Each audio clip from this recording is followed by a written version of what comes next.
हरे कृष्णा, दंड प्रणाम आप सभी को।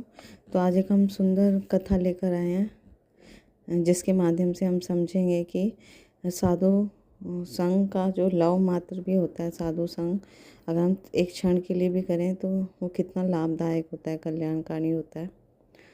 तो एक चोर था और वो जगह जगह घुमा करता था चोरी करने के उद्देश्य से। तो एक दिन उसके साथ एक अद्भुत घटना घटी।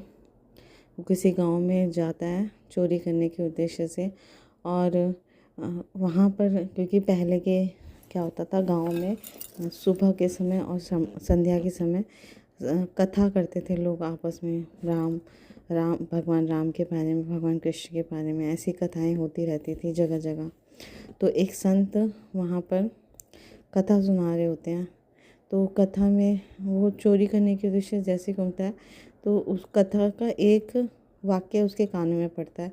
तो संत बता रहे थे, विवरण कर रहे थे भगवान श्री कृष्ण की बाल लीला का, बाल रूप का, कैसे भगवान कृष्ण जो हैं वो यशोदा में उनको सुंदर सुंदर गहने आभूषण से सुसज्जित कर दिया। तो वो जब वर्णन कर रहे थे तो उस चोर ने वो एक पंक्ति को सुना और उसका हृदय वहीं वो आकर्षित हो गया कि भगवान, ये कोई संत जो है किसी व्यक्ति के बारे में बता रहे हैं, किसी बालक के बारे में बता रहे हैं, मुझे ध्यानपूर्वक सुनना चाहिए। अगर ये बालक मुझे मिल जाता है तो मेरा जीवन जो है वो धन्य धन्य हो जाएगा। तो वो वहाँ एक कोने में खड़ा होकर सारी कथा को ध्यानपूर्वक सुनता है। तो वहाँ सुंदर विवरण हो रहा था। संत महात्मा वो बता रहे थे कि कैसे यशोदा मैया जब गोचारण से पहले बाल कृष्ण को सुंदर आभूषण से सज्जित करती हैं, अलंकार धारण करती हैं, सोने के, हीरे के, है ना, आभूषण, अलग अलग मणि माणिक्य, ऐसे कमर में करधनी धारण कराती है, पैरों में पैजनियाँ, गले में सुंदर सुंदर हार, है ना, हाथों में कंकण और बाजूबंद, है ना, सर पे मोर मुकुट के साथ सुंदर हीरो का मोर मुकुट और कानों में कुंडल, है ना, मकराकृत झिलमिलाते हुए कुंडल, और सब आभूषण इतने ज़्यादा बेशकीमती या उनकी तुलना कर ही नहीं सकते, दिव्य आभूषण होते हैं। वो सुसज्जित होकर भगवान कृष्ण को रोज़ तैयार करते हैं यशोदा मैया और फिर गोचारण के लिए तैयार करती है। तो और आगे की कथा भी सुनाते हैं वो कैसे भगवान कृष्ण गोचारण रोज करने जाते हैं और अपने बाल मित्रों के साथ वृंदावन की लीलाओं का आस्वादन करते हैं। तो कथा चलती रहती है। तो कथा समाप्त होने के बाद वो चोर सोचता है कि मुझे संत इस व्यक्ति के पास जाके उस बालक का पूरा एड्रेस, पूरा पता जानना चाहिए ताकि मैं उसे धर सकूं और उसको उठा के उसके सारे आभूषण चोरी कर सकूं। तो जब सब लोग चले जाते हैं तब वो व्यक्ति एकांत में, वो चोर उस संत के पास जाता है और पूछता है कि बाबा, आप अभी एक बात सुना रहे थे सबको, तो वो जो आपकी कथा में या आपके प्रसंग में वो जो बालक था वो कहाँ मिलेगा, उसका क्या नाम है ना, किस नाम से मैं पुकारूंगा और कहाँ मिलेगा। तो वो हंसते, पहले तो हंसते हैं चोर की दशा देख के और तुरंत समझ जाते हैं, क्योंकि संत महात्मा बहुत ही चतुर होते हैं, पर उनका भाव जो होता है वो इतना अच्छा होता है, शुद्ध होता है। तो वो सोचते हैं कि भगवान की इस पर महती कृपा है कि भगवान के आकर्षण से, भगवान के व्यक्तित्व से, भगवान के रूप से ये मोहित हो गया, तो मैं ज़रूर इसका कल्याण करूँगा। तो कहते हैं कि वो बालक को तुम्हें ढूंढना है, ठीक है, तुम वृंदावन जाओ, वहीं वो बालक मिलेगा। तो वो चोर पूछता है उसका नाम क्या है। कहते हैं उसके नाम बहुत सारे हैं, एक नाम है कन्हैया, एक नाम है कान्हा, लाला, कृष्णा।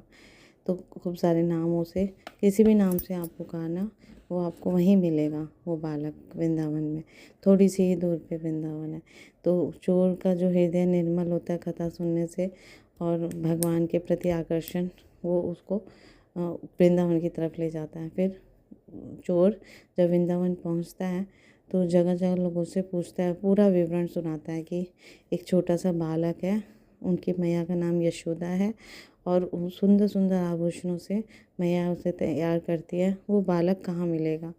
सर पे मोर मुकुट है, पीताम्बर धारण किया है, कमर में करधनी है, ऐसे विवरण करता है। हर व्यक्ति से पूछता है तो हर व्यक्ति, ब्रजवासी तो कृष्ण प्रेम में वैसे ही भाव विभोर होते हैं। तो कहते हैं अच्छा तुम कन्हैया को ढूंढ रहे हो? कहते हाँ हाँ आपको पता है वो कहाँ? कहते हाँ हाँ थोड़ा सा आगे जाओ उन वनों में मिलेगा।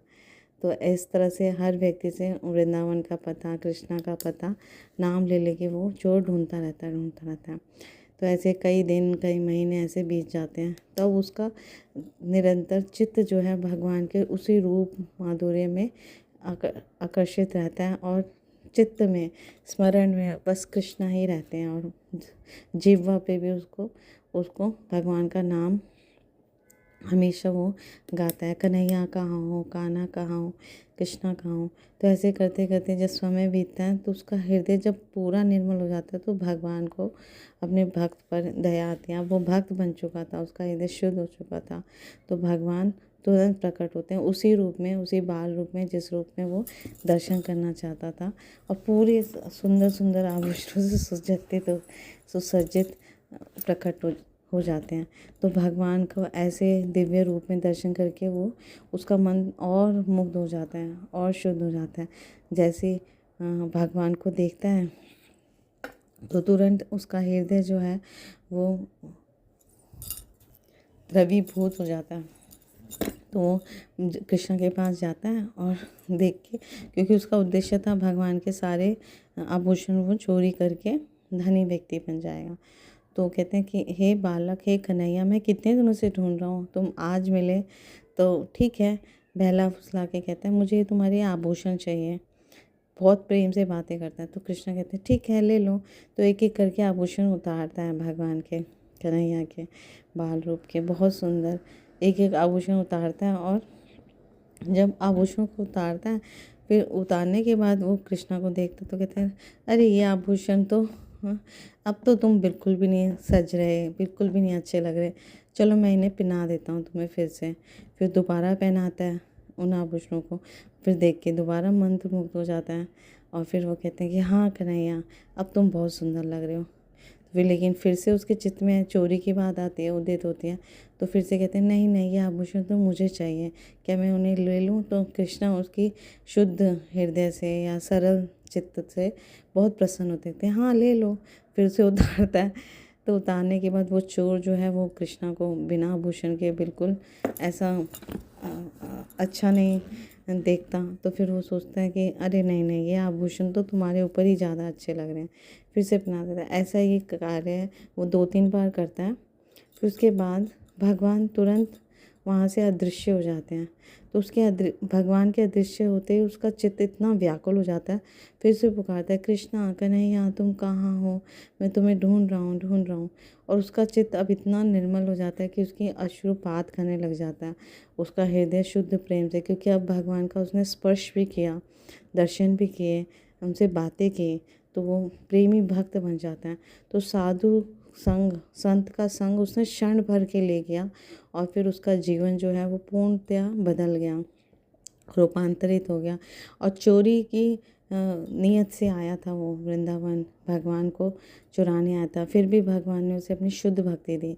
तो भगवान श्री कृष्ण के हम लीला में पढ़ते हैं, श्रवण करते हैं कि अनेक व्यक्ति कोई किसी भी इच्छा से आए, भगवान उसका कल्याण करके ही रहते हैं। तो संत पुरुषों के श्रीमुख से, साधु पुरुषों के श्रीमुख से जब हम हरि कथा सुनते हैं तो उसका इतना लाभ होता है कि हमारा चित्त चैतो दर्पण मार होता है, चित्त की शुद्धि होती है, भगवान कृष्ण का प्रेम, सुप्त कृष्ण प्रेम हमारे हृदय में जागृत होता है।